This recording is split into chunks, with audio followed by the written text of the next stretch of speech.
I don't think that we're going to get up because the Labor Party split the vote and let National in. In fact, I just hear that Ian Fraser has the final development in Manawatu. Yes, I do, but we're going to go to Waitaki first because we've got a surprise final in Waitaki. A huge swing there to Labor, 13.5%. They needed a swing of 13.1%. On election night, Waitaki has gone to Labor with a majority of 126. So Alec Neil, the National, there has been supplanted by Labor's White. And there's the result in Manawatu, a 6.7% swing to Labor in Manawatu. That's a final. National's Baldwin, 5,794. Labor's White, 6,046. I was reading this graphic a moment ago, wrongly, and describing it to another seat. And Hamish McIntyre, until tonight the incumbent for the Alliance in Manawatu, 4,952 in third place. It's a gain to Labor with a majority of 525. We've got a progress from Roskill. In Roskill, with 75% of the vote counted, we're predicting a gain to Labor's Phil Goff. We've got a final from Hawke's Bay. In Hawke's Bay, a 0.5% swing back to National, away from Labor and back to National, one of those rare seats tonight which is swinging towards the government, albeit by a very small proportion. It's been held by National's Mike Laws with 2,807 of a majority, held by National. We've got a final from Kapiti. In Kapiti, a 3.7% swing there to Labor, but not enough. They needed 6.4%. National's Roger Sowry, the incumbent, holds it for National with 863.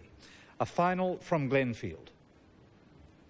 In Glenfield, 2% swing there to Labor. Again, they required a much larger swing of 8.5% if they were to take it. It's safe there for National's Peter Hilt, and he has a majority on election night of 1,678. Let's take a look at the state of the parties. We had a whole raft of finals there. Well, when we look at the state of the parties, we can see that the results that have come in from 58 seats, we have 28 National, 29 Labor, but the most important thing is that the Waitaki result and the results that are coming in have pared back the prediction from a 5-seat majority for National to a 1-seat majority. Now, what happens, of course, is every time a seat changes hand, you change that majority by 2. They go up and down in odd numbers, 1, 3, 5, 7, 9, and so on. So it's extremely close. I think we ought to say, though, that we have got 3 seats that have gone to Labor with tiny majorities. Hamilton East, majority 172. Waitaki, 126. And Manawatu, 252. All these could be overturned on special votes. Special votes for the last 2 elections have gone Labor's way, but of course the enrolment rules have been changed. You cannot enrol at the last minute now as you could. National changed back to the old style of enrolment a month before the election, and this may well hurt Labor when specials are counted. Thanks, Nigel. Standing by in Christchurch, we have the Alliance leader, Jim Anderton.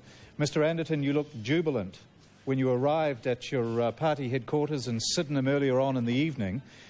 You may have known something which we were able to share at the beginning of the evening with viewers, which was that our Halen poll showed that the Alliance's share of support had gone up to 20%.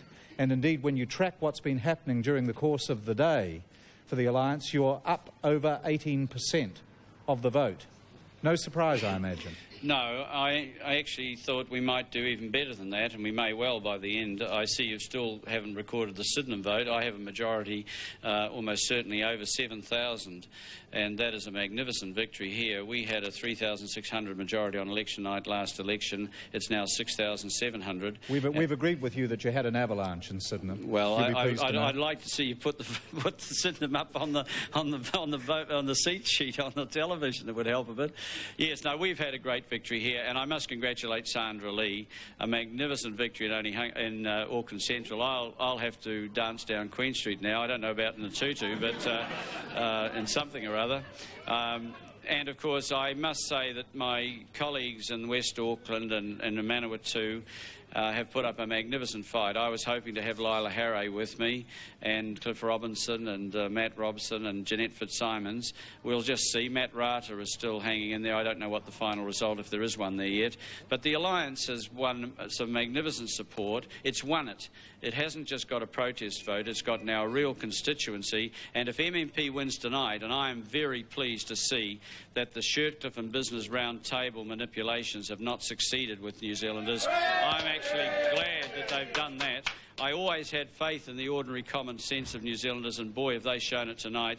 And when we have MMP, and I'm sure we will, then that 20%... There's no longer any if about it, Mr Anderton, really, is there? I mean, there's been an inexorable progress towards MMP throughout the course of the evening. Well, I think that should now lead to an inexorable process of Mr Shirtcliffe and co butting out of politics, because I think they've been involved there for the wrong reasons. Now, in the next election, we're going to see MMP where every person's vote is going to count, where people will be able to vote for what they want. This nonsense of Marion Street and the Labor Party, that we have split the vote. We haven't split any vote. We have won a vote. People have voted for the Alliance positively, and at the next election they're going to do it again, and we're going to have 20 or 30 seats in Parliament or even more, and we're going to play a role in government in this country. Mr Anderton, just to show you that we are compliant, and this as in all things, we are showing right now that Sydenham final result, which shows that you have taken the seat, an enormous avalanche of support there. Sydenham's safe for Jim Anderton.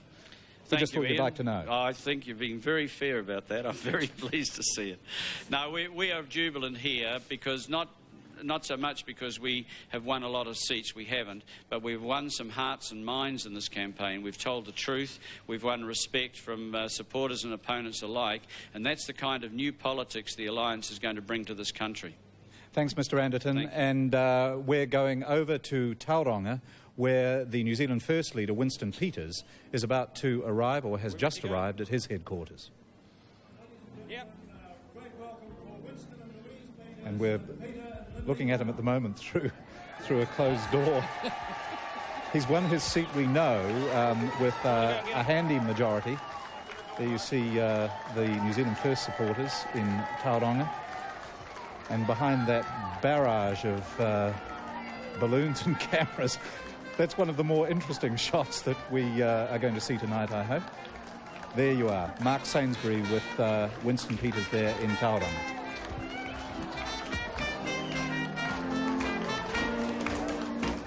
We're on live now.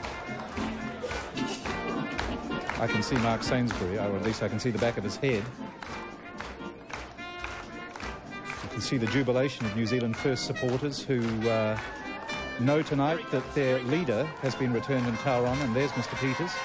And it looks as though they have also won the seat of Northern Māori, and maybe the adjacent seat of Kaimai as well. New Zealand First Leader Winston Peters there. The possibility of 2 New Zealand First seats. What do you think of the result? I think it was an incredible result. What about MMP? Well, that's the greatest result of the night. What's MMP going to do for the future of New Zealand First? Well, I think it gives us a stake in the rest of the politics of the next 10 years.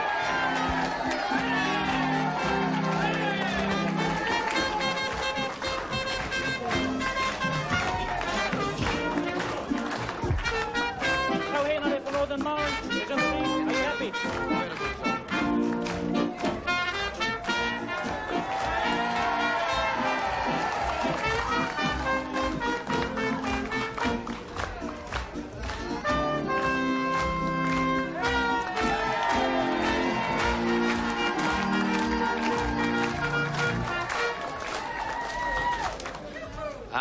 Ladies, big cheers for Winston. Hip hip. Hip hip. Hip hip.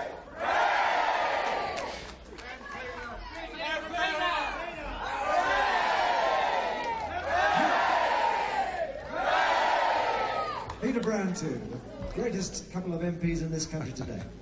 Ladies and gentlemen, I first of all want to begin by thanking the people of the Western Bay of Plenty, in particular Tauranga and Kaimai, for an incredible result.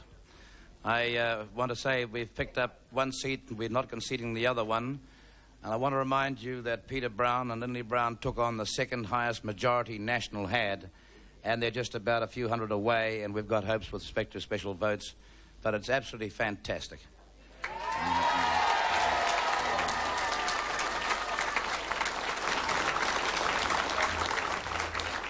So our gratitude, first of all, to the voters of Kaimai and Tauranga for coming out and reaffirming our faith in them and us. And also to thank across the nation all of the organisation of New Zealand First. It began just over 3 months ago, a party, and worked against incredible odds to bring us home in some places with a #1 contenders result in the far north and the north and Whangarei and around there in Hobson.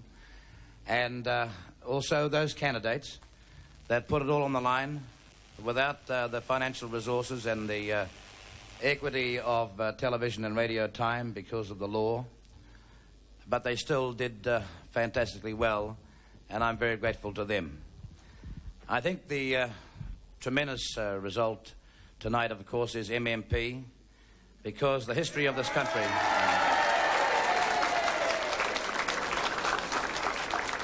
they flung everything at it, and the people said no. And the people have reaffirmed their right to have the country controlled by them rather than the politicians in Wellington. It is a very, very close, near-run thing tonight, and we've got tremendous hopes in Northern Maori. That was a seat which, again, we had to contend with the lack of resources. He is winning comfortably by about 500 votes. I hope it holds up and that we have made 2 gains and a 3rd one down here in Kaimai when all the specials are in. That's a fantastic result. New Zealand First leader Winston Peter there in his headquarters in Tauranga. We should look at the final from Tauranga because we have it through now. There you see a 70.3% swing towards New Zealand First. We've got to say that is a swing against the last general election figures there. Nationals, John Cronin, 4,347. Labour's Lee there, 2,642. In any case, a huge majority for the New Zealand First leader Winston Peters, majority of 7,482. You may also have heard the New Zealand First leader say that they weren't conceding Kaimai. We have the final from Kaimai. There also an enormous swing to New Zealand First, but it is a narrow hold for the National Party in Kaimai on election night with a majority of 301.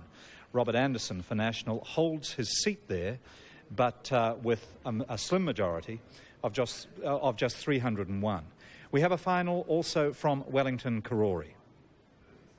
In Wellington Karori, you see that there has been a swing away from Labour and towards National of 1.8%.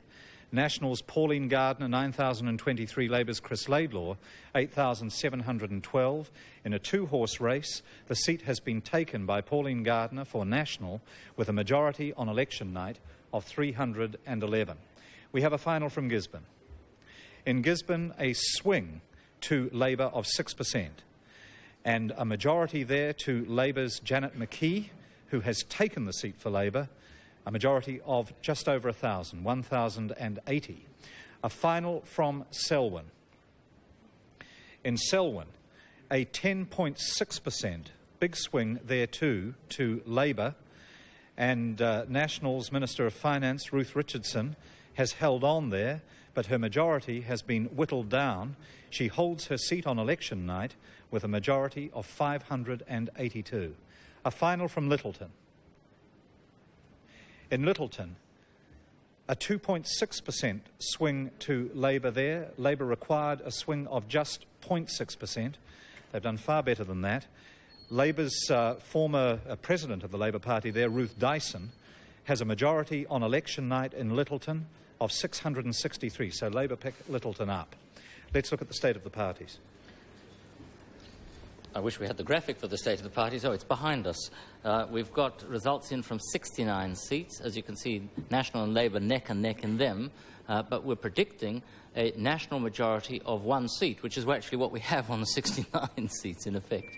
So it's a very, very tight race. I think one ought to say that we looked at the seats that National has lost that it could recapture on special votes. In the opposite category, we ought to say that Wellington Karori, there were a huge number of specials in 1990 in Wellington Karori, and a very big movement in favour of Labour in those specials. And that's why, of course, Pauline Gardner captured it on the night in 1990. And then lost it on specials. And the question is, will history repeat itself? I would say that Labour probably haven't entirely written off Wellington Karori. Let's also look at support for MMP nationwide. We've been tracking this all night. There you see it. 53.8% on a vote count of 91%. So 91%, and you see that Rod Donald there, who we've talked to 2 or 3 times tonight, is cutting the MMP cake. He can well afford to do so with 91% of the vote counted at this stage. We have gone for MMP, and we have gone for MMP comprehensively. We have a new system of voting in New Zealand from the 1996 election on, if indeed the election is in 3 years and not sooner. And that's something, I keep saying this, and I don't want to tantalise things, but no, it could be earlier. It could be earlier, but if it's much earlier, it will be an election on first-past-the-post rules, because it's going to take a long time to redraw the boundaries. There has to be a Maori option. The boundaries have to be redrawn. And, in fact, the new MMP Act that will come into effect as a result of tonight's vote gives an 8-month period to the Representation Commission, not a 6-month period for redrawing the boundaries. And then, of course, no political party would want a quick election the day after the boundaries have been announced. And it's going to be a radical redrawing. We're going to have something like from 99 seats down to, in electoral district terms, to about 64, 65, depending on the actual enrolment. We'll talk about that again a little later in the evening. We're going to cross now to Auckland. And we've got Graham Thorne, who's still smiling bravely at this stage. Graham, when we came to you before, you were leading. Wisely, you weren't confident at that stage of holding the seat. What's happening now? Are you ready to concede Onehunga? No, Ian, we're not going to concede yet. But as Harold Wilson said, a week is a long time in politics. Well, 2 hours has been a very long time. Labor have only won 9 booths out of 24, but they won the big important ones of Grey Street in Onehunga and also the Mall. And they're the ones that we thought we could reduce the win that they had last time. We have had a very low turnout. That's been the big problem with the National Party in Onehunga. We've only had about 75% of the vote, it seems, and they've stayed away in droves, which no one can understand. That's the reason, Ian, that it seems like we could go down. And I suppose I should apologise to my old friend Jojo Hunt for saying that he thought I was a good constituent MP. I still think I am, Joe. Is that a failure of organisation in Onehunga, that you haven't got your vote out? Sorry, I'll repeat that, Graham. Is that a failure of organisation that you weren't able to get your vote out today in Onehunga? No, well, we tried. We had a fantastic team, as you see behind me. We really worked. We had more people working than we've ever had at Onehunga before. We had cars running all around the place, but they just didn't want to come out. They didn't want to come out, and it seems like it's a backlash in the top of my area from the National Party, which is very disappointing because I feel that I've let my colleagues down in Parliament, my National Party colleagues. It's harder to actually defend a 612 majority than win one with a majority against you of $3,500 votes. $3,500. We're going to cross also to Peter Shirtcliffe in Auckland at the headquarters of the Campaign for Better Government. Peter Shirtcliffe, you said when we crossed you last that you were nervous. You are now, I imagine, resigned. We have changed our system of voting. Yes, indeed we have, Ian. I'm not nervous any longer. I'm calm and resigned. But what a fight. We made a 2-horse race out of a 1-horse race. We've brought, I think, a level of consciousness to the nation about the way MMP works and all its implications. And I think in the light of the way the general election seems to be going, we're going to be in for a very interesting political scenario the next 2 or 3 years. And all I can say is it's been a fight worth running. We gave them a run for their money, which originally did because they were going to be in for. My thanks, and the thanks of all my team, to the voters who voted for us. We're sorry we didn't pull it off, obviously disappointed, but I think we did make a good run for it. And it's in an organisational sense and in what's been achieved, I think it's a triumph for Brian Nicole, all his team, the spokespeople we've had on the ground, all the organisation he put together with lightning speed, all our supporters, not just the people who have sent us money, but the people that have been ringing talkback radios, writing letters for us, all the work that has to go into a campaign put together so fast. And Brian, you did very, very well, and so did all your team. Thanks to you all. I'm proud to have been associated with you, and you should all take pride in what you've achieved for the nation tonight. So thank you all very much, and again a great warm thanks from Margaret and Janet and myself to all the voters who supported us so warmly tonight. Mr Shercliffe, we've had Rod Donald listening to you from his headquarters while you've made that concession.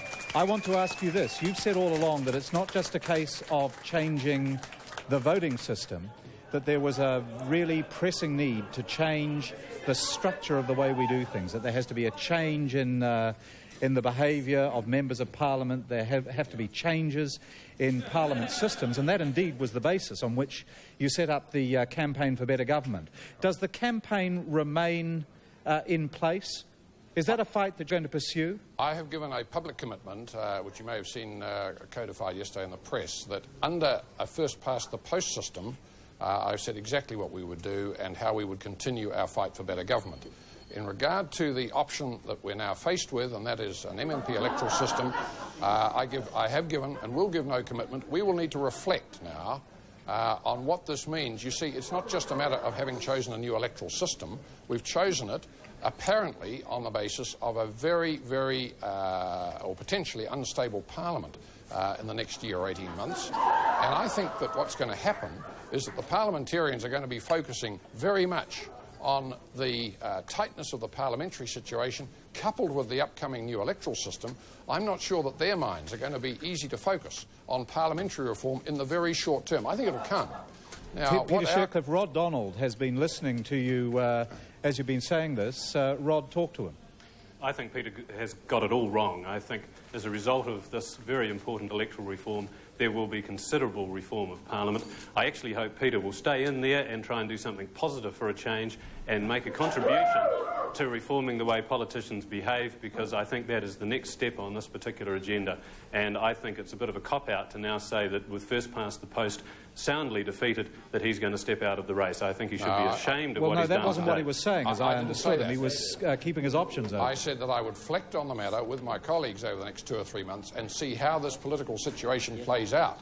Because, in fact, if the political pressures arising from the expectation of a new electoral system, coupled with a very, very tight parliamentary system, mean that the parliamentarians are simply going to turn inward on themselves for the next 12 or 18 months, that will make issues of reform in the very short term very difficult. So I think we just all need to reflect on how we might handle that situation. I've got a few ideas, but I give no commitment tonight until I've had a chance to reflect on the situation between myself and my colleagues. Quick comment from you, Rod Donald.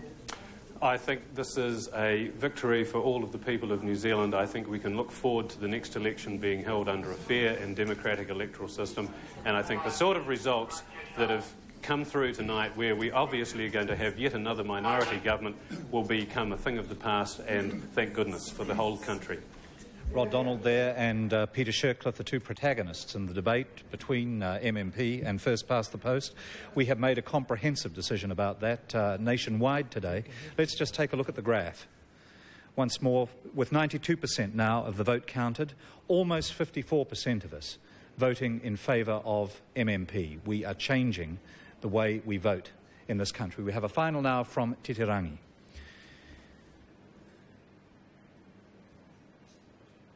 Any minute. There you have it. In Titirangi, a swing to Labour of 2.8%. Labour needed a swing of 1.2%. And on election night, Nationals' Marie Hasler loses the seat to Labour's Suzanne Sinclair, and the Labour majority in Titirangi, 385. We're going to cross now to Marie Hasler. We were talking to you not long ago, and at that stage it was too close to call. You were certainly not prepared to make a concession. Are you making a concession now on the basis of the final result? Yes, I think it's time to make a concession and congratulate Suzanne Sinclair and wish her the very best of luck. Titirangi's a wonderful seat, and I'm sure she'll do well with it. And I thank my team, a very small team, quality, not quantity.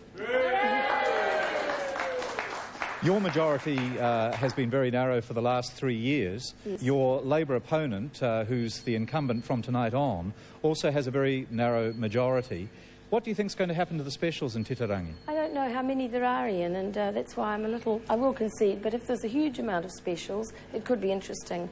I think we've only got about 17,000 that actually voted today, which is very, very low. So I'm quite interested to see how many specials there'll be.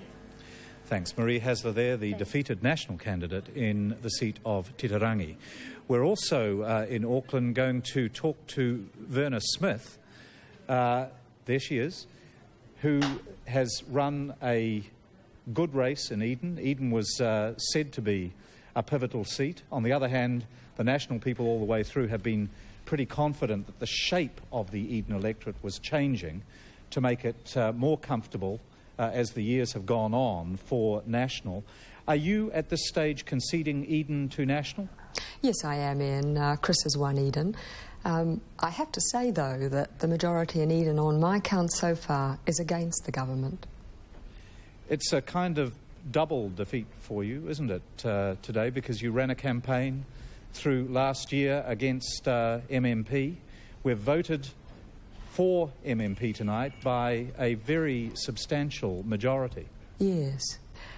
I have to say, Ian, as I said to the people of Eden during this campaign, that I think and hope we are on the threshold of a new political world in New Zealand, and I am very content to see that world ushered in by the voters' choice for MMP tonight. But disappointed about what's happened in Eden, obviously. Obviously, yes. Thanks. Verna Smith there, the disappointed Labour candidate in Eden. Nationals held Eden. We have a final from New Plymouth.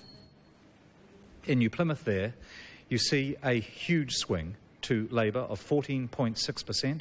This is a final. Labour required a swing of 5.7%. And Nationals' John Armstrong gives way to Labour's Harry Dijnhoven, who was the MP for New Plymouth in the Labour government between 1987 and 1990. He's back in for Labour, and there with a very substantial majority. Let's take a commercial break. We'll be back with more results after this.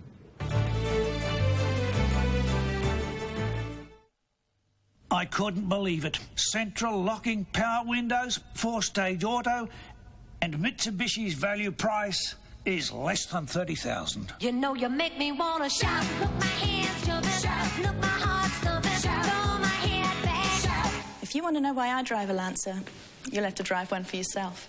And when you find out the hassle-free price, it's sayonara, Sentra. You know you make me want to shout. Look, my hands jumping. Shout. Mitsubishi value prices. It makes you want to shout. Bright, strong cider is the name. It's different, oh so different, not the same. A decidedly different crop called Bright, strong cider. Bright, strong. Cellular One, the cellular phone company offering you more nationwide. And now, one of the world's smallest phones at one of the world's smallest prices. This unit in CP5500 now $599 with a 3-year guarantee. Your Cellular One professional now. Wow, look at all these machines, Stanley. Everything you want at the touch of a button. But what about the personal touch? You have to move with the times. I want more than technology helping me, thank you. What do you want, Stanley? Your father will tell you that banking's all about buttons and machines, but it's really about people and service. Good morning. Can I help you? Good morning. You won't get greeted like that by a machine. ASB Bank, your future bank. You're my fresh and fruity, my rooty tooty cutie. Show me a little passion, be my cheeky peachy pie. You're creamy when you're dreaming, my eeny, miny, meeny, my apricot sundae, the apple of my eye, strawberry, blueberry, cherry black. You're my raspberry, babe, let me blow you one back. You're my fresh and fruity tooty, you're my cutie pie. Sunday on Countrywide Bank Grandstand, a look back at the first leg of the Whitbread, highlights of the France-Australia rugby clash and the third Kiwis Great Britain League test, plus much more on Countrywide Bank Grandstand, Sunday on One World of Sport. Very nice, dear. Sunday on Keeping Appearances. Just wipe your finger marks off that, will you? I have reason to believe that something's pooped in my polyanthus. Keeping Up Appearances. Sunday, 7:30 after Frontline on 1. Welcome back to Decision 93. It couldn't be tighter. We're going to Maggie Barry with the party strategists on the back bench. There's been a lot of discussion among the panellists and the party strategists about the possibility of a hung parliament. Fair bit of shouting on the phones behind me there. Marianne Street, Labor have been considering it. What do you think are the likely scenarios? Well, I suppose the first thing that I need to say is that I look forward to welcoming 7 more Labor women into Parliament. That's a wonderful achievement for us, and we're very pleased with that. The other obvious thing to say is that there is, in this situation, there is no moral authority for Mr Bolger to govern. That clearly very many more people have voted against the government than have voted for it, and that does not leave Mr Bolger with a very tenable government. How much consideration, Sir George Chapman, have National given to the prospect of a hung parliament, that it would be this close? Well, I don't think National has given any consideration to it. The polls have been favourable right through the campaign, so that the leadership will now have to meet, the caucus will now have to meet and discuss the position. What is clear tonight is that National will have, as I said earlier, the largest number of MPs in Parliament. You hope? Oh, no, there's no question about that. I think the figures, as the final results come in, and I understand we've just lost Birkenhead as well, and that's a very close result, takes National back to 49, but it will still be the largest block of one party in Parliament. Now, it's going to depend very much on the position of Alliance and New Zealand First as to how they will treat the leading parties. Matt McCartan, Jim Adderton has made some public utterances on this. It's a lot closer now, obviously, than I guess even the Alliance thought. What's going to be your tactic? Well, I think that the National Party is going to have to also, apart from looking at Alliance New Zealand First, it should have a look at people like Michael Laws, who no doubt will jump over this year to Winston Peters, no question. I mean, they're there and they'll jump. So I think you've got a very unstable government. From the figures that we have, there's only 4 MPs who have been elected tonight who have been elected on a majority. And so that shows the sham for the system it is. The Alliance is 18% on the nationwide vote, yet it has 2 MPs, and we'll be looking forward to 18% of the resources of Parliament to back up our vote. In Auckland, we've got 25% of the vote in Auckland now, and that makes us a major force in Auckland and throughout the country. That Sandra Lee is significant for Sandra Lee. It's a Māori woman being elected in a general seat, and that is actually an important... I think there's been a whole change tonight in New Zealand. I think there's a point that has to be borne in mind, and that is that there are 3 seats that Labor have won from National which could fall back to National on special. So the actual result will not be known tonight, and it may be some days, 10 days, before we really know the final composition. Now, of you're Parliament. talking about Hamilton East, where there's a majority of about 127, and Waitaki with around about the same. What are the others? And Birkenhead less than 100. And Birkenhead. Similarly with Wellington Central, Marianne Street. Yes, that is very indeed. close. I understand specials there have played a major role in the past. They haven't. This seat has changed hands before now on special votes, as Fran Wild knows. There have in the past been 4,000 special votes cast in the Wellington Central electorate. It's still in a knife edge. And Pauline Gardner has been an MP for a brief period of time before. Indeed. Matt McCartan, as far as you're concerned with MMP coming in, how are you going to talk with Labor? That's an interesting situation, just briefly. How do we talk to them? Well, I mean, are you going to make any compromises with Labor? Our position is very clear. We support the party which has the most seats in Parliament, that we will allow them. A lot of discussion going on here about the possibility of a hung parliament. 2 quick finals, the first from Miramar. In Miramar, a swing to Labor of 9.6%. They required a swing there of just 1.7%. It's a Labor gain. Labor's Annette King, former Cabinet Minister, comes in place of National's Graham Reeves, with a handsome majority there of 2,484. A final from Auckland Central. In Auckland Central, a swing there towards the Alliance of 16.1%. The swing required 12.6%. It's a gain to the Alliance, to Sandra Lee. She has a majority on election night of 1,094, and Richard Prebble, who you heard earlier on this program, conceding defeat there, is indeed no longer the MP for Auckland Central. That's Sandra Lee for the Alliance. Nigel Roberts, let's take a look at the debating chamber again.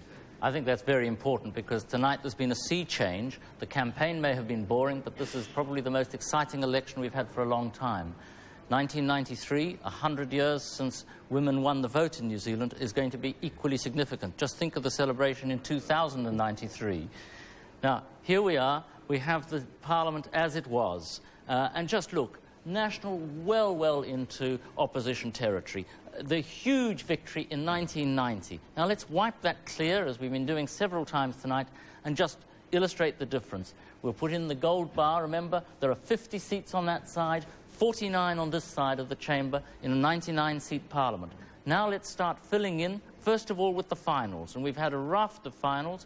We've got well over 60 now, and here they are. Now let's put in the predictions, the few seats outstanding that we're making predictions for, and look what happens. And this is where it's crucial. We've now got National with 49 seats. That shock loss of Birkenhead.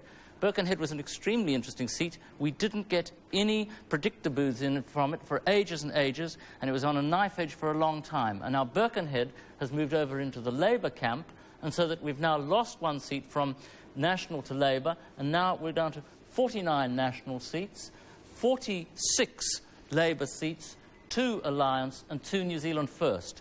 That is a hung Parliament, because in a Parliament of 99, you need 50 to have more seats than all the other parties combined. 49, as Sir George Chapman has been saying, is more seats than any other single party, more seats than Labour with 46, for example, but it's not a majority. So on the basis of tonight's figures, and it is election night, we have a hung Parliament. Now, many seats could change, or several seats could change, some back to Labour, some back to National. The next 10 days are going to be a very tense time for both the political parties, the major parties, and for the minor parties, because, of course, both New Zealand First and the Alliance could have a far, far bigger role in Parliament if this situation were to solidify after specials have been counted. We have standing by in Tauranga New Zealand First Leader Winston Peters, who, on the basis of the scenario that Nigel Roberts has just outlined, becomes an extremely important man.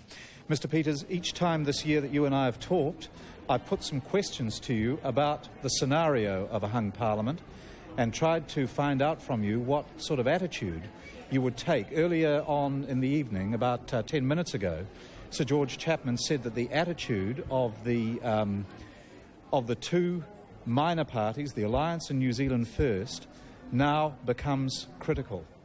What attitude do you have? Well, we said on the 18th of July that we were setting out to have a decisive effect on the outcome. That has happened. We've picked up 1 seat. We may have picked up 3. We won't know until maybe 10 days out with respect to the other ones. And it requires me to discuss the question you're asking with the management committee, with our senior candidates, and with the members of Parliament we have got at the end of the special vote count. Are you likely, do you think, to want National to be able to continue to govern? I can't speak for discussions that I have not had a chance to have at this point in time. No, I'm really trying to get your own personal attitude. I mean, you've run a very strong campaign. One's had the feeling throughout it that... I'm glad you've recognised it at last, because I never saw the significant sections of the media for so much of this campaign, and I regret that, because in Kaimai we took on the 2nd highest majority National has got, and we may still have a chance of winning it. As I say, you fought a particularly strong campaign, and one's had the sense throughout it that the group, particularly within your guns, within your sights, were your former colleagues on the National Party benches. Would it be difficult, Mr. Peters, just in personal terms, for you to reach an accommodation with a national government? Well, we've got to think past the kind of sentiments that you're expressing and look at the national interest. That's the country's interest, and we will be responsible about that. We're not talking about balance of power, but about balance of responsibility. And we will act in the national interest, I can assure you on that. So it's not a matter of past feelings or recriminations. That's over now. New Zealand expects more and better than that, and we will deliver that. Do you have a feeling, when you look at what's happened, not only in terms of the status of Parliament, but also the fact that we have voted pretty comprehensively in favour of changing the voting system. We have MMP. Do we have a government that runs for 3 years? It's very hard to determine that at this point in time because there are still variables to come in, and I think whatever it is, it's going to be a near-run thing. We could have lost everything today as far as New Zealand First goes, but I think MMP is the great victory tonight because we'll have a more responsive and sensitive parliament, a far more democratic parliament. And that's for the good of New Zealand's long-term economic and social future. Mr. Peters, thanks very much. Thank you. We are now also going to cross to Ruth Dyson, the former president of the Labour Party, who is standing by in Lyttelton to talk to us. Ruth Dyson, first of all, congratulations. You've taken the seat. You've taken it narrowly. It was a very close-run thing. That's right, yes. We always knew it was going to be close, and it certainly was. It's been a long night. Why was it so close? I mean, on paper, it looked like a lay-down misère for the Labour Party, but as you know, over the last few weeks, there's been a glint in the eye of a lot of National Party strategists. I think they felt that Lyttelton was a seat that they could take. Lyttelton has a history of a very strong and high national vote, and therefore we knew right at the start of our campaign 18 months ago that it was going to be close. The result is no surprise at all to our campaign team. So you've held the seat tonight. What do you think the reasons were? I mean, is it a reflection of a national trend, or do you see it as a personal vote? I think it's very hard to pick anything called a national trend on the results from other seats around the country tonight. Indeed it is. In Lyttelton, our strategy has obviously been to bring back Labour people who in 1990 didn't vote Labour. We've worked very hard at that. We've been promoting Labour policies actively around our electorate over many months. The national vote, as we predicted, stayed quite high, but ours was obviously higher. Last time it was won by National with only 68 votes in the biggest ever swing against Labour. So obviously the national vote always stays quite high. Thanks. Ruth Dyson there in Lyttelton, and we're going to cross now to Auckland, to Birkenhead, which has been a shock gain on the night to Labour. We have the National MP for Birkenhead, Ian Revel, standing by. Ian Revel, are you conceding at this stage? No, Ian. We're 72 votes behind on the night, and that close, no, we're not prepared to concede. The special votes went our way in 1990 by a much larger margin than that, so it's close, too close to call, we would say, and certainly not conceding on the night.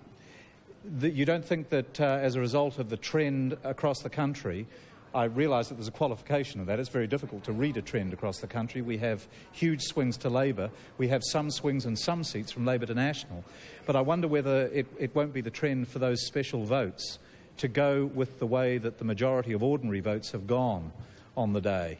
But Ian, we've had a mixed result on the shore here. Peter Hiltz won his seat and I congratulate him. And we've had a different mix of candidates in Birkenhead. So the result really is such an odd one.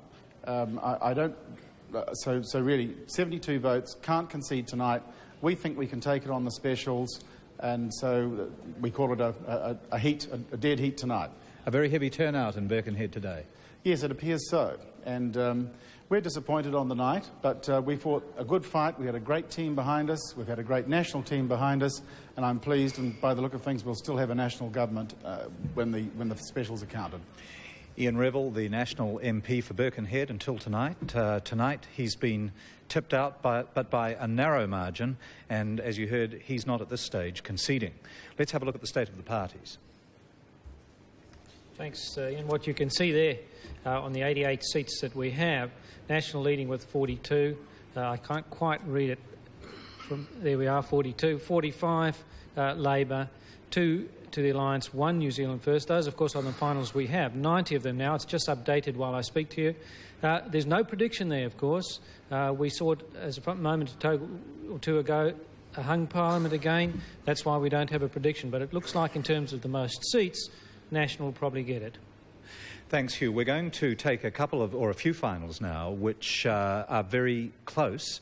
You've heard a lot of talk tonight about finals, about specials and the importance of specials. Some of these finals we're repeating, but it's important because they may be swung either to Labour or back to the government on the basis of the counting of special votes. Let's go first to the final from Titirangi. In Titirangi, you see there a swing to Labour of 2.8% and a majority, up there in the top right-hand corner of the graphic, a majority to Labour of 385. A Labour gain on election night, but it could be overturned on specials. We go to the electorate of Kaimai. A large swing there and a majority to National on election night of 301. But you heard Winston Peters say before that they're not giving up in Kaimai, and it may well swing to New Zealand First once the specials have been counted. Let's have a look at a final from Manawatu. There you see it, a 6.7% swing to Labour and a majority, there in the top right-hand corner, of 252. Again to Labour, but once again, on the specials, that victory could be overturned. We take a final from Hamilton West. In Hamilton West, an election night majority to Labour's Martin Gallagher of 476. We go to Onehunga. And in Onehunga, a 4.9% swing there to Labour yields a majority to Labour's Richard Northey of 546, but it's close. To Waitaki. In Waitaki, a big swing there of 13.5%, but a very small majority. A majority there to Labour, a Labour gain of 126, but again that could be overturned on the counting of special votes. That's why we're looking at these results now. We go to the seat of Wellington Karori. The final result there, it shows a swing to National of 1.8% and a majority to National's Pauline Gardner on election night of 311, but she's had experience of seeing an election night majority being eroded away as the specials are counted. We go to Heratonga. There, a 2% swing to Labour, but it's held by National with a majority of 653. We go to Hamilton East. In Hamilton East, a final election night result on a swing to Labour of 7.1% yields a national... it doesn't yield a national majority. It's a Labour gain on election night, but by a narrow majority of 172, and that too could be overturned once the special votes are counted. We go to a final in Rotorua. In Rotorua, you see there that there is an extraordinary swing, a 28.6% swing to the Alliance, and National's Paul East holds the seat with a majority of 249, but you see the pictures there of Mike Moore, the Labour leader, arriving at his headquarters in Christchurch North. He's been home once, he's returning to Christchurch North, returning to headquarters on this extremely tense night. At this stage, we have a government, but we don't have a government, and we have been told unofficially not to expect a concession tonight. Mike Moore there, surrounded by Labour's supporters. A night of jubilation. It wasn't what we were predicting on the basis of our Halen poll information at the beginning of the evening. Mike Moore, flanked by his wife, Yvonne.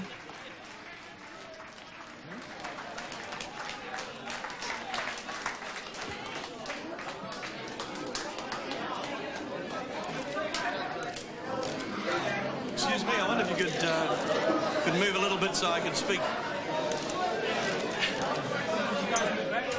Move back a little bit, please. Move back. Yep, please, back. Down. Kafunga. George. The true believers. The true believers.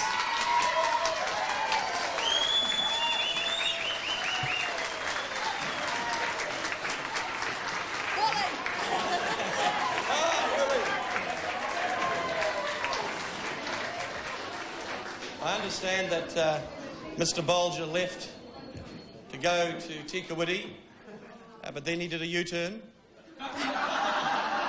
We are used to U-turns. After all, he did promise the people in this city he'd halve his unemployment. He said to the people in this city there'd be no surcharge, that he wouldn't tax our hospitals, that he'd do all these things. And this election, he's told people he has no secret agenda.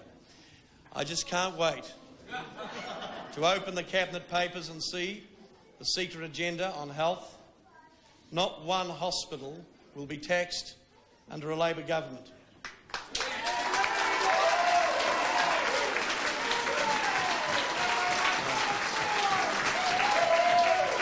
It's our turn now.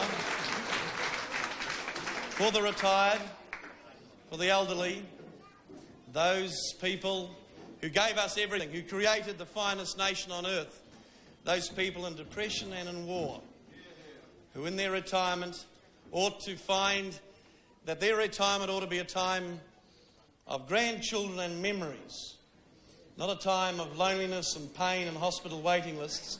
This night is for them.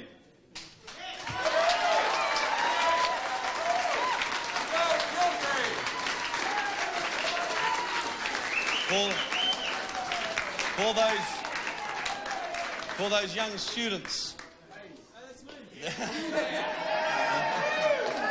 for those young students, and those ones who've camped in at the university, this ought to be a time for them to be able to do their studies. In this city, in 8 weeks, 99 students had to give up their studies. Some of them halfway through because they couldn't afford it. That's wrong. And there ought to be now a time of calm. There ought to be now a time of realisation that this country can have a government as beautiful and as generous and as open as the good Lord made New Zealand.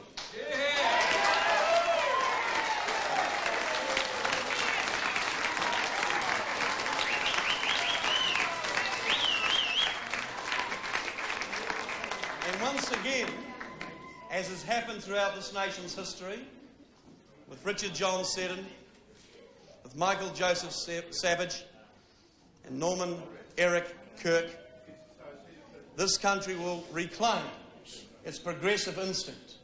We are a people that are unique. We're not Americans. We're not Europeans. We're not just Maori. We are New Zealanders.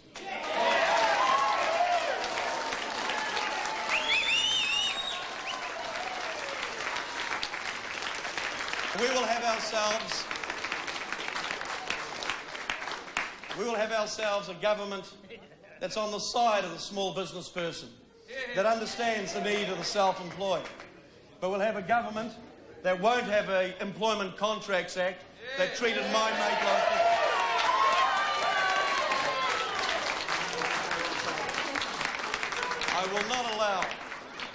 I will not allow in this country young people to be told by any employer that they have to work 18 days in a row, 12 hours a day, for less than $4 an hour. Not in New Zealand. I got more than that picking tomatoes in Maungary 20 years ago.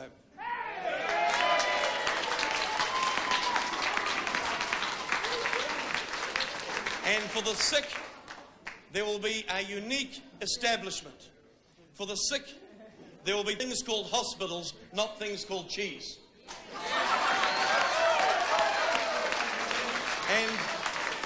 And for Bill Birch, who for 1 minute tonight thought he would be Minister of Finance. Stiff cheese, Bill. And there will be kindergartens. And there will be schools. And I tell Mr. Titter and Mr. Trotter that there will not be PSEs in schools. We own them. We built this country, and we want it back. And we want to reclaim it and all the traditions that made us so special. And that is New Zealand.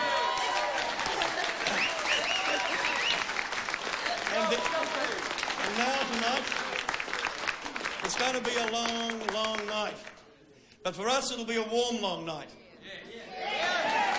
For them, it'll be a cold, hard night. And you know, there is no moral authority for Mr. Bolger to govern. And how can Miss Richardson and Miss Shipley govern? They have no authority. And And we have won because we have the largest percentage of the votes. And for those, and there is now in this land a new political system. It's called MMP, it's there, we will do it. And we will do what the people say, and I'll implement it, and I'll respect it, and I'll cherish it, and I'll protect this new political system with everything I have because you have told me you want it.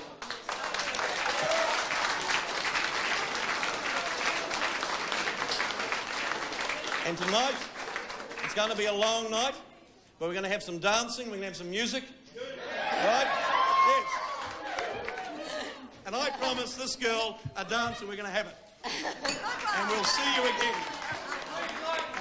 Okay.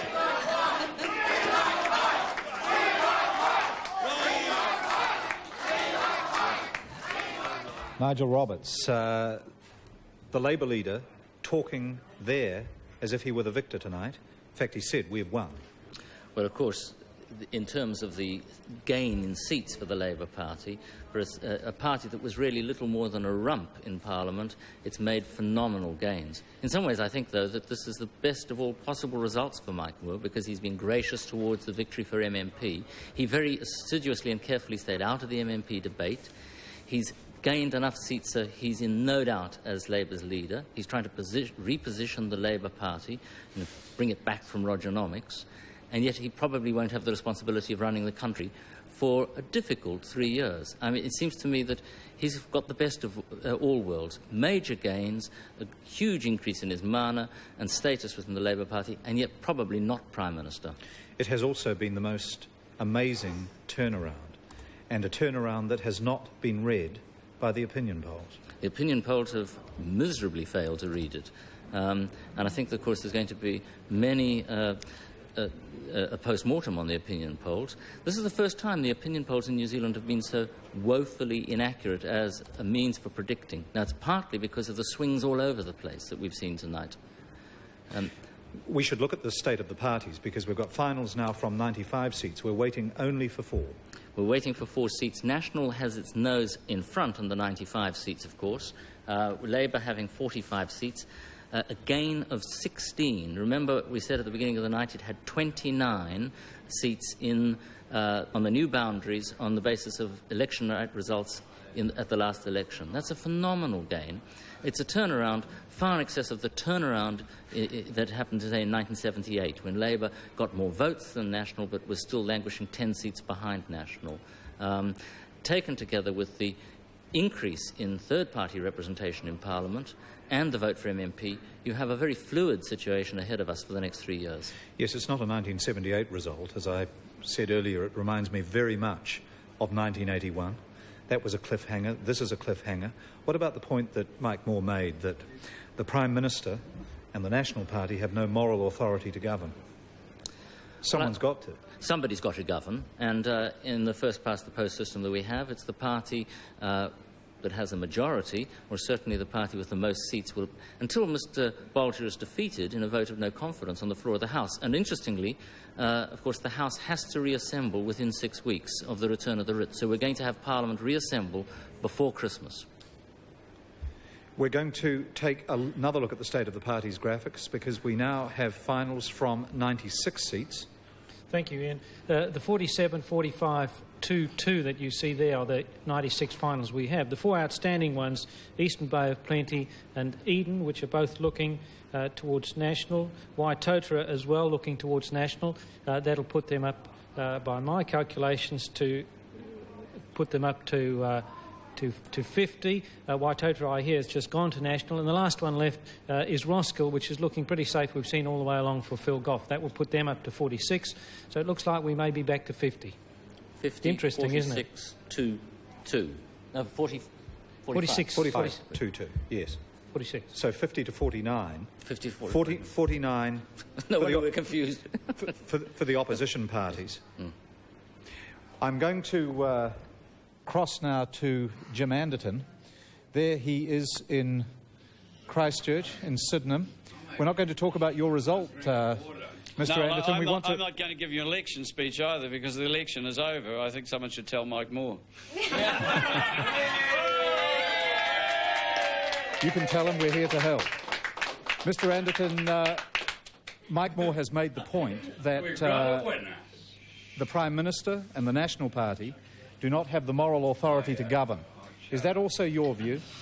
No, it isn't. I think the people of New Zealand voted under a particular system, and they voted in, if the results show that National has got more seats than Labor or anyone else, they voted in a government. But what the government of New Zealand has to get used to is that there is a new way of running the country, and that is that you don't win everything. You don't have the majority of a dictatorship. You have to consult and work cooperatively together. That's the new style of politics that the Alliance itself is used to working in. We'll feel quite comfortable in that. No one has to win everything. What we have to do is make sure the people of New Zealand win things. And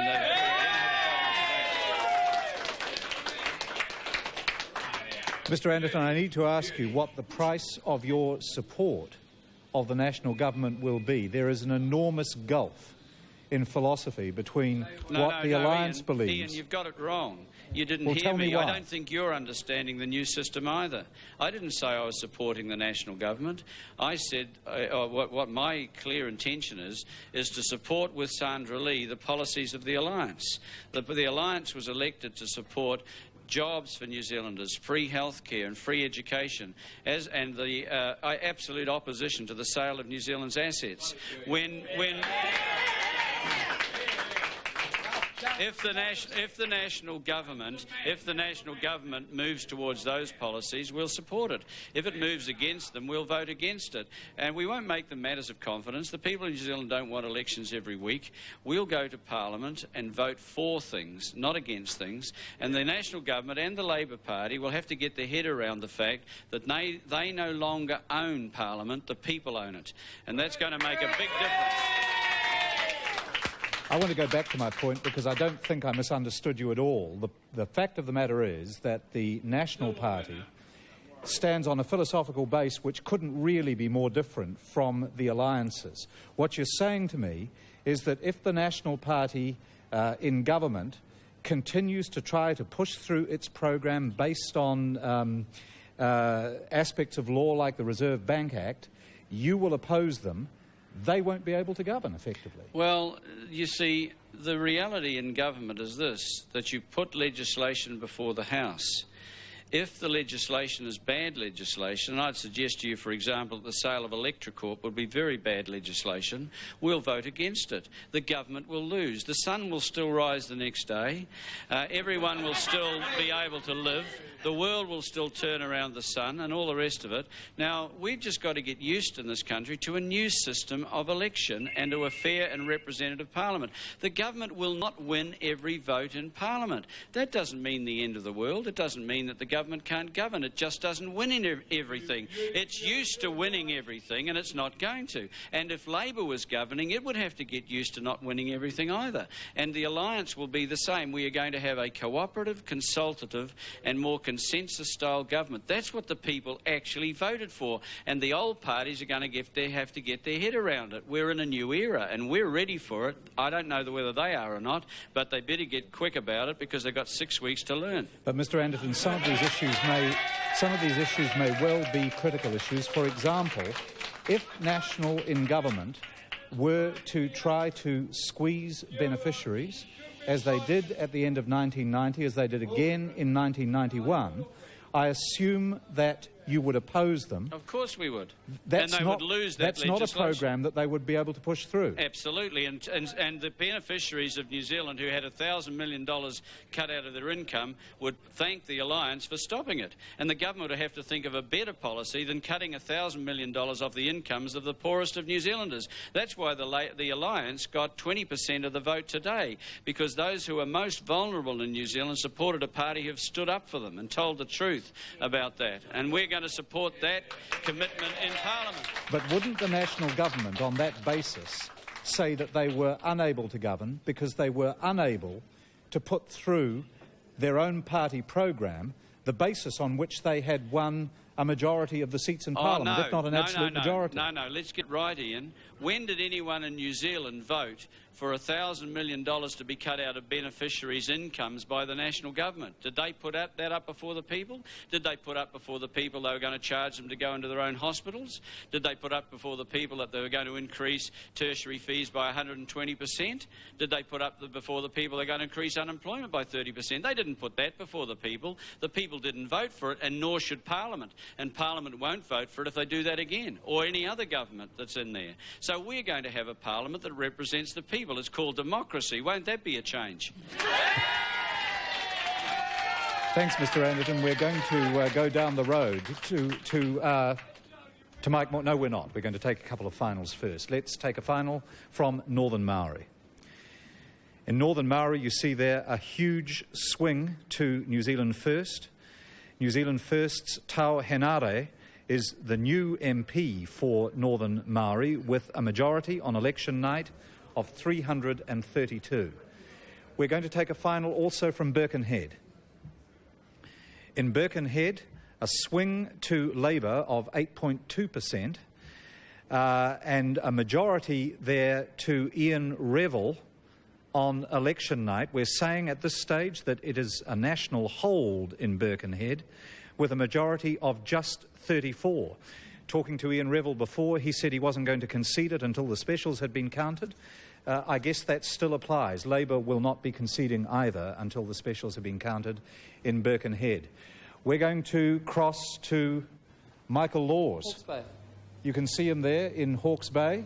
Michael Laws, this is a situation, I guess, tailor-made for you. You effectively hold the balance of power. It's a great irony that it's so close tonight that people in the future will be saying over the next 3 years at least, how feel the people of Hawke's Bay before vote for any particular government legislation is passed. And we're just delighted in Hawke's Bay that we've increased our majority. What are you going to do in this new situation? We now have MMP, as of 1996, or maybe even before that, and we have, on election night, a national government, but with a very, very tenuous majority. We effectively have a hung parliament. What stance do you take in this? I take the stance that I've always taken in the last 3 years, that the people of Hawke's Bay will come first, and I will consult them on major issues of importance before I cast my vote in Parliament. In fact, as a result of tonight's election, I am only more convinced that the people of Hawke's Bay deserve to be consulted before an election is before a representation on their behalf is cast in Parliament. And I guess tonight also is something else that's true, and that is that where personalities have had an influence, they've been on the behalf of constituents, and that's a philosophy that I've endorsed for the last 3 years. Will you be consulting your constituents on this very important issue of whether or not you should cross over to your friend and colleague Winston Peters in the New Zealand First Party? I mean, listen, I don't understand what it is with you guys, but the reality is that you don't seem to be able to understand that you can be a friend with somebody without necessarily endorsing their philosophy. Winston Peters is a friend of mine.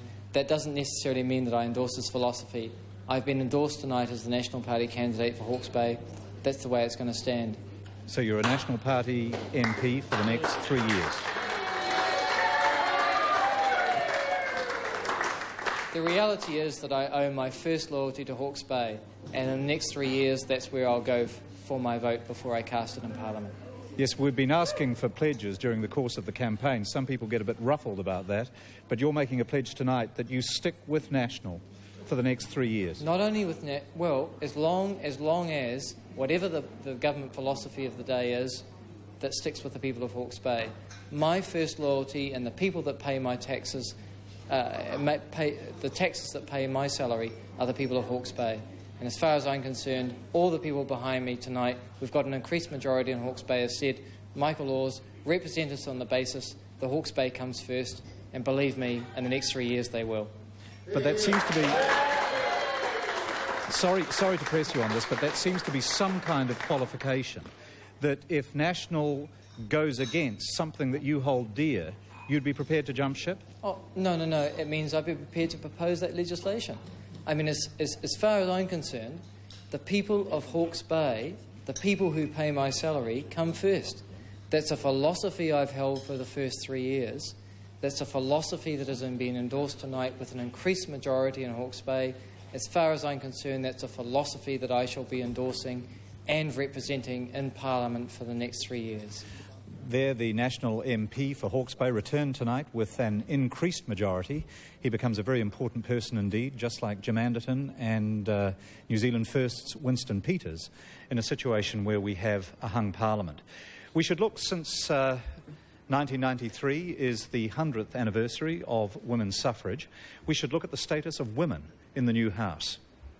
Well, in the last election we had 8 women elected for the National Party and 8 for the Labour Party, and of course several have retired since then. Gail McIntosh didn't re-stand in Littleton, and of course Fran Wilde resigned, and so that we've reduced the number that are going into the election. And of course we've now drastically increased the number of women in the House, gone up from 16 on figures to date to 20 MPs. Of course we've seen Sandra Lee's victory. This is the first minor party woman MP.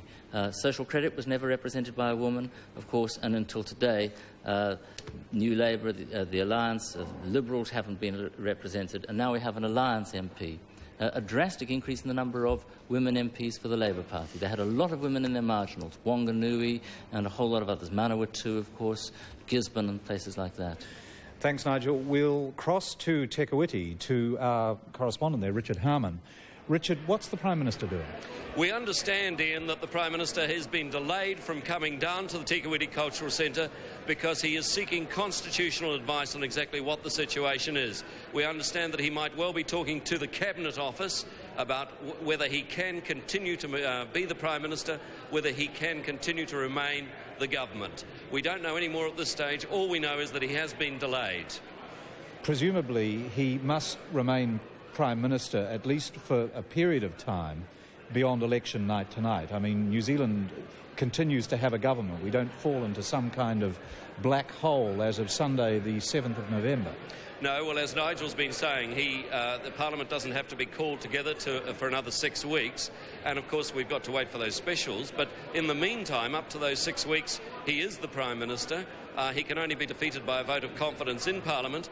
I wonder whether this means, first of all, Ian, that he'll cancel that trip to Seattle, to the APEC meeting, and whether, in fact, he'll have to put anything else the government was doing on hold in the meantime, though. So Prime Minister, in fact, but not doing very much. Richard, what's the mood in Te Kuiti? This has been an enormous surprise, certainly given the kind of trends that we were able to read in the public opinion polls. Well, right behind me is the table that's being occupied by all of Mr Bolger's staff, and I think it's fair to say that they've been tense throughout the evening. The mood of the National Party members here hasn't been notably depressed or anything like that. They haven't been elated. But the mood here really is they're watching our broadcast very closely. They're trying to work out, like everybody else, exactly what is going on, and they're trying to work out just who is the government of New Zealand at the moment. Neither a loss nor a gain at this stage. No, it's a curious situation. In all the years I've been covering elections, Ian, I can't remember a Prime Minister leaving his public appearance so late in the evening, and I think that sums the situation up. Remember 1981, Richard? Yes, and of course what happened in 1981 was that the specials turned everything around, didn't they? They did indeed. Richard Harman there in Te Kuiti. We have one of those missing finals. This one is from the seat of Roskill. In Roskill, you see that there has been a swing of 11.9% to Labour. The swing required was a mere 3.3%, and that translates into a majority on election night for Labour's Phil Goff of 2,084. Let's go back to the state of the parties. Yes, Ian, thanks there. We come back again. We'll see that in a moment. You can see it behind me there. National on 47, Labour 46, 2 to the Alliance, 2 to New Zealand First. There are 2 outstanding finals left. They are Eastern Bay of Plenty and Eden, both of which are looking pretty safe to go to National. That'll put them up to 49. That's the hung Parliament figure we've been sitting on for some time now. And you'll see once again on the left-hand side of the screen, there's a blank there. I'm not surprised Mr Bolger is waiting for some time to come down. He's taking advice, and I think, well, he should. Thanks, Hugh. We should just tell you that at this stage we're staying with Decision 93. The Ray Bradbury Theatre is not going to play tonight. You're going to stay with us just in the hope that we can get towards some kind of clarity, maybe a forlorn hope, before the end of Decision 93 tonight. But in the meantime, we're going to cross to Auckland and to Christine Fletcher, surrounded by jubilant supporters in Eden. Christine Fletcher...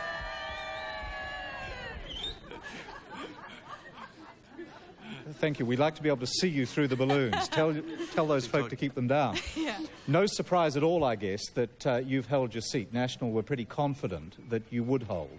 Yes, we're really pleased with the outcome here tonight. It's been a team effort and we're all terribly excited about it. We don't have a final, in fact, from Eden yet. I've just been reminded of that. But you're absolutely confident that you'll hold the seat. The trends coming through from the polling booths would indicate that we will hold the seat. In fact, some are suggesting that we'll double the majority. So we're really pleased about that. And the other thing that you'll be pleased about, you're a strong supporter of MMP. We've voted MMP tonight. We've got a new politics in New Zealand. Well, it's a historic moment for New Zealanders, and they've demonstrated they're not afraid of positive change, and I'm really proud to be a New Zealander tonight. We can tell you, Christine Fletcher, that the final result for Eden has just come through, and it's yours. Oh!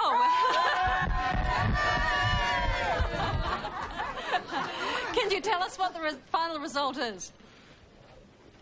We're going to get to it any minute. I don't have the graphic in front of me. It's wonderful to be the bearer of good news.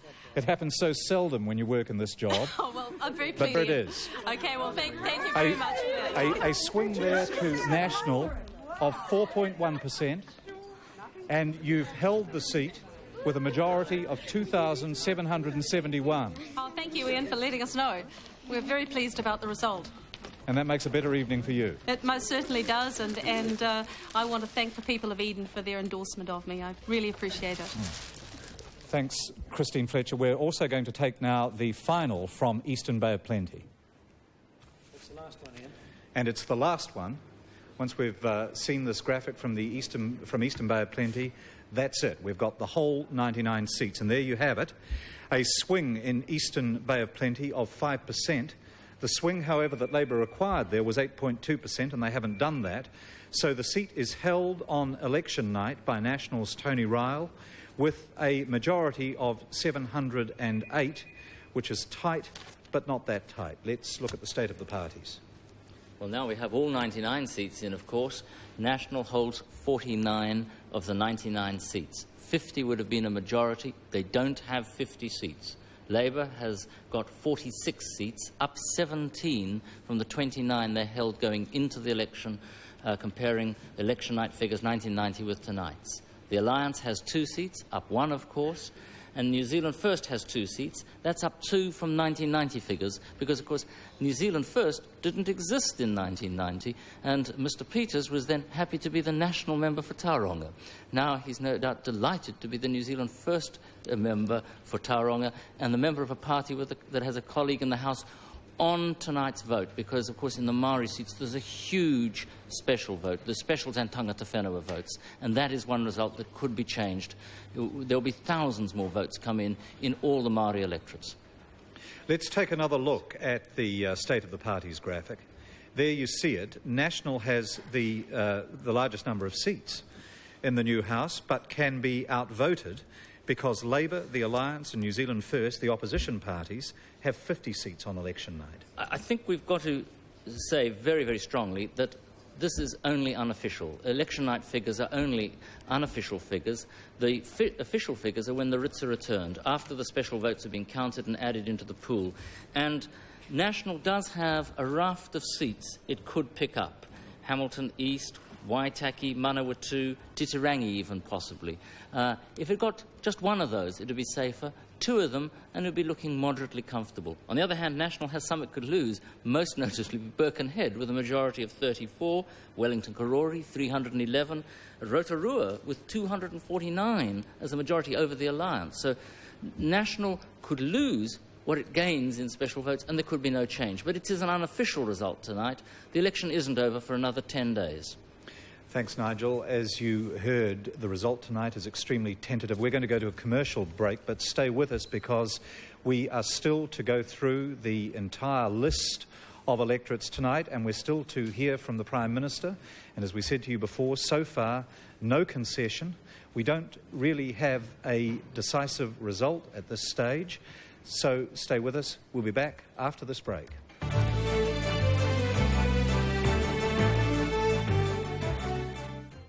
Sunday on One, problems upstairs. I know I don't go out that often. I know I'm not gregarious. But that's no reason for people to assume I'm dead. High tech downstairs. I am Thark, the Dragon Slayer. A question of sanity upstairs. Admire someone who doesn't care if she's becoming known as the local loony. Loyalty downstairs. Loyalty between those who have been ground down. Millers? And in the middle... I shall get a dinner party. Mulberry, Sunday, 8:05, following Keeping Up Appearances on One. Win the world with Feltex.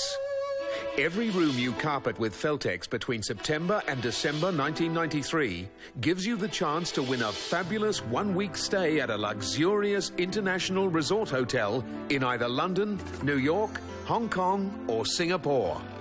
The more rooms you carpet, the more chances you have to win. Win the world with Feltex. Carpet makers to the world. Bright, strong cider is the name. It's different, oh so different, not the same. A decidedly different crop called Bright, strong cider. First, the thimble test proved it. Then, the eyedropper. And the special tiny nozzle that made you use less. With super strength Morning Fresh dishwashing liquid, you use so little, it lasts much longer. That makes Morning Fresh the value for money brand. And the unique Cussons formula is especially kind to hands. Morning Fresh, you use so little, it costs far less per wash. That's real value for money. Cussons guarantees it. What you're about to see will shock you. It's the result of a 7-year-old girl in the back seat of a car travelling at 50 kilometres an hour without wearing a seatbelt. Please look closely at the wounds.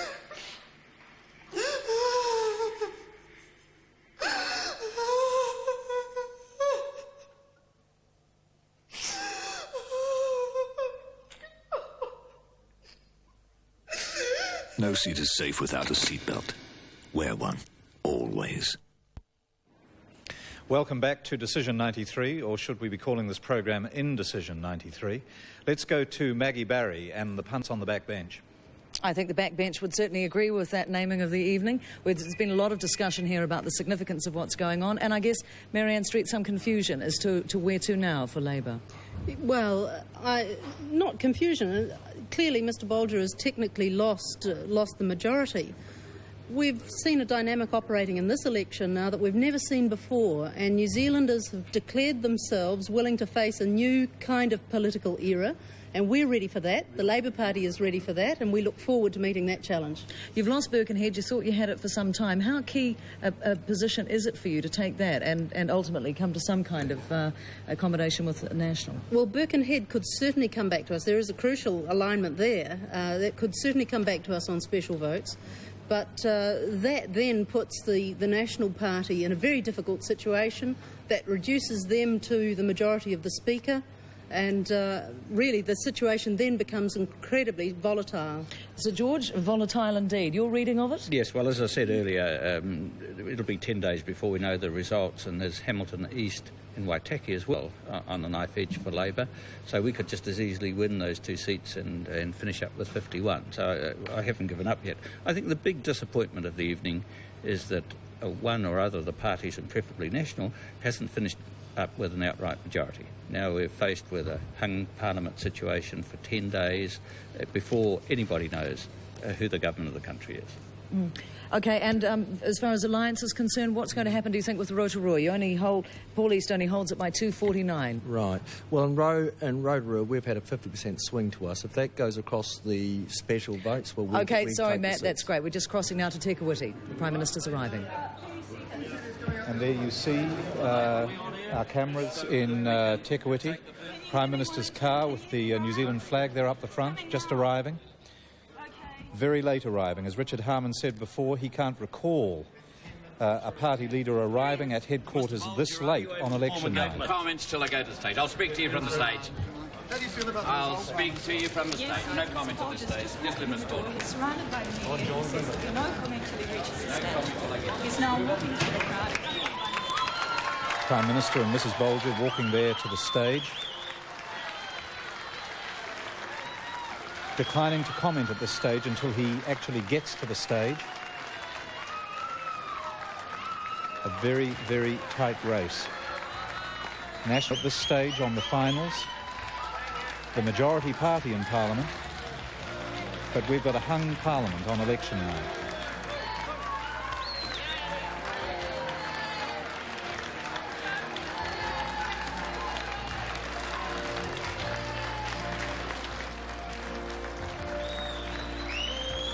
This is a situation that I suspect the Prime Minister, although he's a prudent man, may have had wild dreams about, but it's certainly not the situation that National would have been expecting. They must have been expecting tonight, on the basis of all the polling information, that they would be returned with a reasonably comfortable, if somewhat curtailed, majority. On election night, that hasn't happened.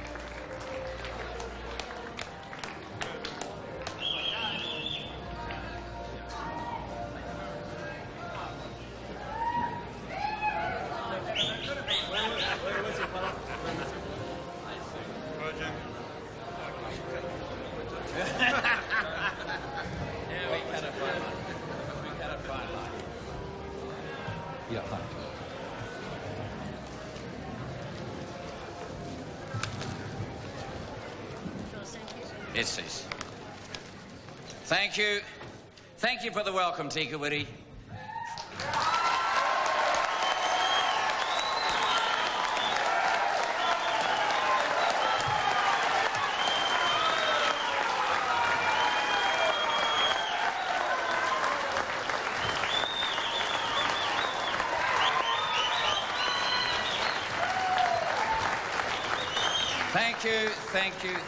Thank you very much. And can I first and foremost, before I address the issues that may be on the minds of people, to say thank you to the team behind me that managed my campaign here in the King Country: Alan Smith, the electorate chairman; Peter Lindley, my campaign chairman; John Parker, my Tikawiri branch chairman; and Craig Tiley, who has been acting as MC, and everyone else here in the room. Thank you very much.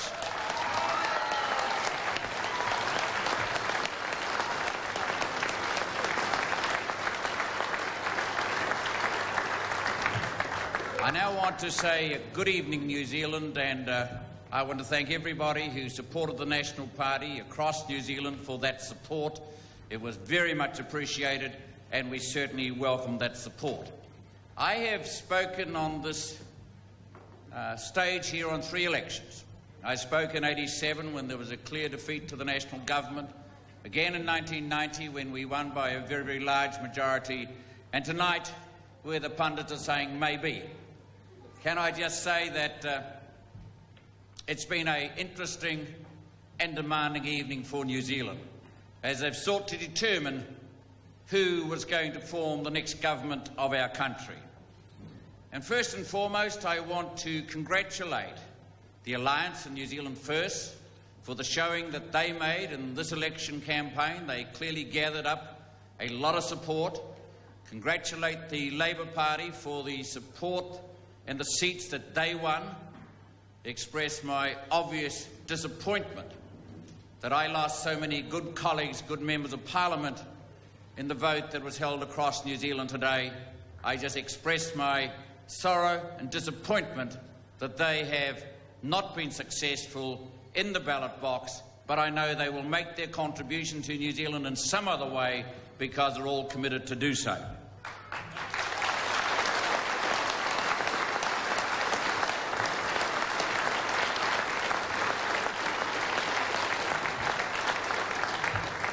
The final count of MPs will only finally be determined when the special votes are counted. It's very clear there are a very significant number of seats that can be affected by these special votes.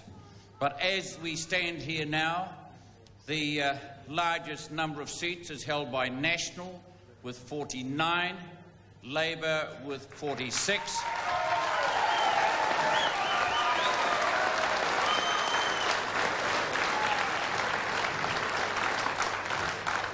the Alliance and New Zealand First, both with 2 seats each. So we do have a very interesting balance in the New Zealand Parliament if those seats are confirmed when the special votes are counted. I have to say up front, there is no question that we will form the next government if those seats are confirmed.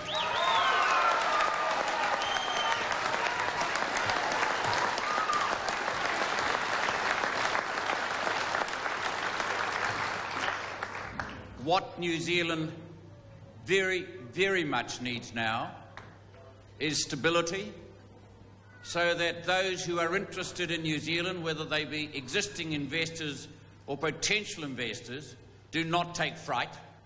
That's in everybody's interest, no matter who they voted for across New Zealand today, because a period of instability would be very damaging for our country. And I was pleased and heartened to see the leader of the Alliance being interviewed just a few minutes ago, when he indicated that he certainly was prepared to work with all the qualifications that he made with the government, with the party that had the majority seats in the House. But he made, of course, the qualification, which I imagine the other parties would do as well, that we have, in effect, already got, if the votes are confirmed, a form of MMP in New Zealand now, because it is clear that there will have to be a much greater working together among the political parties to achieve that stability that I spoke of and that our country needs. That is not impossible. That does not in any way faze me. I don't find that a frightening thought. I find it an interesting challenge, and at times it will be a demanding challenge. But I think back to the challenge of bringing together an accord on superannuation, when most of the critics said it was impossible, and in particular they said it would be impossible to get the Alliance to come in with the Labour Party and ourselves, and yet we proved it was possible. So we have already, as it were, perhaps someone had a sixth sense, had a trial run or the experience of working in a multi-party way on an issue of crucial importance to New Zealand, on that instance, namely superannuation. So as I say, stability for our country as we work through the period ahead is what we need, and I am committed, absolutely committed, to work for that above everything else.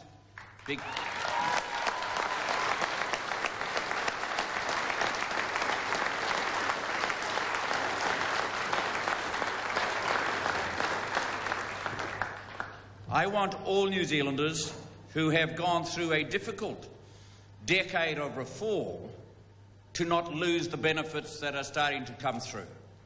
I want them to be in a position to see the gains already made accelerated and to see the gains shared.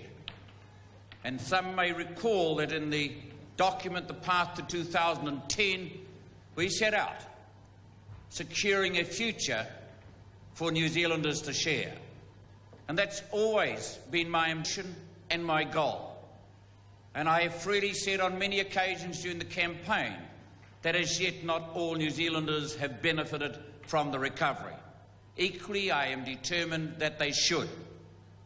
We in New Zealand have a long tradition of being concerned for the whole of society, not just segments of it. And I want to reaffirm that tradition this evening. So there is a challenge that will rest on the four political leaders, because it is they who have the responsibility now, not the political scientists or analysts who may get excited about the concept of hung parliaments and the excitement of which way the vote may or may not go. That's a good academic exercise, but that's all.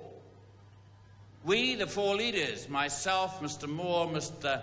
Anderton and Mr. Peters, have the responsibility on us to make this election work for New Zealand.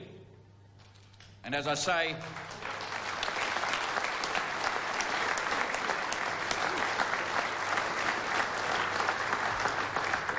And as I say, given that it is but an example of what will happen under MMP, which has been voted in this evening by a quite clear majority, and I'm pleased that it was as clear a majority as it is. I was sort of dreading the thought that it would be 49.5 versus 50.5, but it's a much clearer majority than that. We will bring through whatever's necessary in the final stages of the MMP. We've put in the legislation already, and we'll make certain that that works. But we're going to have to work ahead of that legislation because we're going to have to work in many ways as a team now. I have already signalled that I wanted to work with the other parties on the key issue of this campaign, which is jobs. And I will proceed to set up the task force